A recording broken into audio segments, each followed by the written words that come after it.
আমার তো শুক্রবার দিন এই ঘটনাটা ঘটে, 9টা নাগাদ কথা হয়েছে, রাত্রে 9টা। তখন এই রিলেটেড কোনো কথা হয়নি, তখন এই কথাটাই হয়েছিল যে কেমন আছিস, একটা ম্যাটার ছিল আমার ফ্যামিলি ম্যাটার, ওইটা নিয়ে ডিসকাস হয়েছিল, 2 মিনিট কথা হয়েছে। তো বলে ঠিক আছে। না, তার আগের দিন সে সাঁইথিয়ার কোনো বন্ধুর ফ্ল্যাটের বাড়িতে গিয়েছিল, যেটা নিউ আলিপুরের কাছে আছে। ওখানে ওই বন্ধুটার সঙ্গে থাকতো। আপনার কি মনে হয় আদর্শ তো এমনি পড়াশোনায় খুব ভালো ছিল?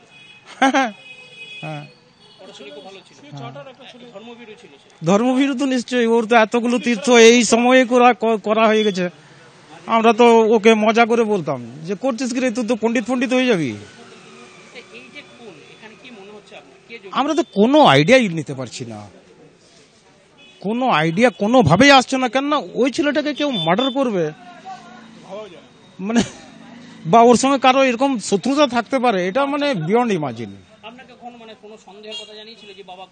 না না, কোনো সময় না, কোনো হিন্টসই নেই, ঠিক আছে না, মানে কোনোদিন কিছু জানায়নি যে কেন হয়েছিল বা না না না, মানে ওই ধরনের কোনো কথাই আসেনি, কখনোই আসেনি।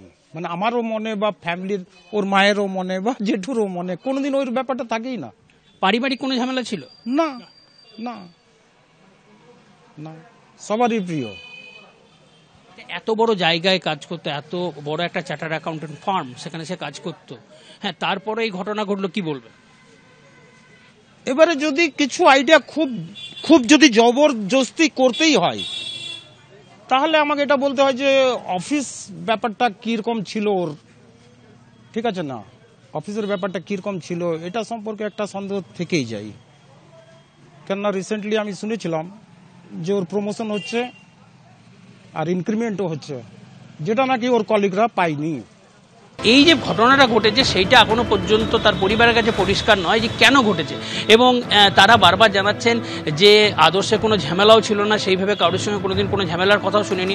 এবং গত পরশুদিন রাতে যখন লাস্ট কথা হয় আদর্শের সঙ্গে তার বাবাকে সে জানায় যে সে যাচ্ছে বাঙ্গুরে এবং সেখানে গিয়ে সে দেখা করবে তার যে বন্ধু আসছে, একদম খুব ক্লোজ ফ্রেন্ড সাঁইথিয়া থেকে, তার সঙ্গে সে আজকে থাকবে। কিন্তু তারপরেই কসবার হোটেল থেকে মৃতদেহ উদ্ধার হয়। এবং এই মুহূর্তে আমরা তার জেঠু রয়েছে, জেঠুর সঙ্গে কথা বলবো। লেটেস্ট সিচুয়েশন আমাদের কলকাতা থেকে যা ইনফরমেশন দিয়েছে তাতে 11টার সময় আমাদেরকে থানাতে ডেকে, কসবা থানা ডেকেছে, বুঝতে পারলেন। এরপর অনেক কাগজপত্র ফর্মালিটি যা কিছু করা করবে। হ্যাঁ, দেখিয়েছে সিসিটিভিতে 2টো রুম আমাদের ছেলের নামে বুক করা ছিল, বুঝতে পারলেন। 2টো আমাদের ছেলের নামে বুক করা ছিল, এবং একটা রুমে 2জন ছিল, একটা রুমে এ ছিল। রাত্রে সিসিটিভিতে দেখা যাচ্ছে যে 3 জনে একটা রুমে এলো, তারপর ঘন্টা 2 কি আমি একটু টাইমটা বলতে পারছি না, 2জন বেরিয়ে যায়, 1জন রয়ে যায়, বুঝতে পারলেন। আমাদের ছেলেটাই রয়ে গেল। তারপর যখন ওকে চেক আউটের জন্য কোনো রিসেপশনের কোনো খবর আসেনি বলে ওরা রুম ভেঙে ওকে উদ্ধার করেছে। ওরা তারপর কসবা থানায় ফোন করে। এবিপি আনন্দ, এগিয়ে থাকে, এগিয়ে রাখে।